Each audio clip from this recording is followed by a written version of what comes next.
মধ্যপ্রাচ্যে প্রায় 40,000 তার যে সোলজার রয়েছিল সেগুলো কিন্তু কয়েক ঘাঁটি থেকে এখন তারা লুকিয়ে বিভিন্ন হোটেলে নিয়ে গিয়ে আশ্রয় নিচ্ছে। সে অনেক হোটেলও কিন্তু তাদেরকে আশ্রয় দিচ্ছে না এখন এই মুহূর্তে, কারণ যে হোটেলগুলোতে আশ্রয় নেওয়া হচ্ছে সেখানে কিন্তু ইরানের মিসাইল ছোড়া হচ্ছে, তাই অনেক হোটেল কিন্তু তাদেরকে আশ্রয়ও দিচ্ছে না। এখন এমন একটা পরিস্থিতি তৈরি হয়েছে। এখন এইভাবে যদি চলে তাহলে মধ্যপ্রাচ্যের ঘাঁটিগুলো একেবারে অকেজো করে দিবে, এক সময় বন্ধ হয়ে যাবে। তাদের যে দাদাগিরি ছিল মধ্যপ্রাচ্যে, যে পাওয়ার ছিল, যে রাজত্ব ছিল, সেটা কিন্তু প্রথমেই হারাবে। আর এটা যদি মধ্যপ্রাচ্য থেকে হারায় তাহলে এই জায়গা কে নিবে দখল করে? অবশ্যই ইরান নিবে।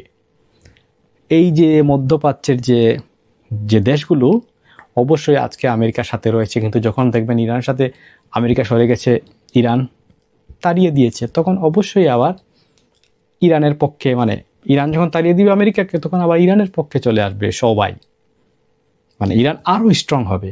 আর আমেরিকা যদি এই জায়গা থেকে যদি সরে যায় তাহলে দেখেন এখানে ইউরোপের মনে করেন বিগ বস হিসেবে ফ্রান্স হয়তোবা দেখবেন উদয় হয়ে যেতে পারে। দেখেন এই যুদ্ধ থেকে আমেরিকা আলটিমেটলি এক বালতি সমবেদনা ছাড়া আর কিছুই পাবে না।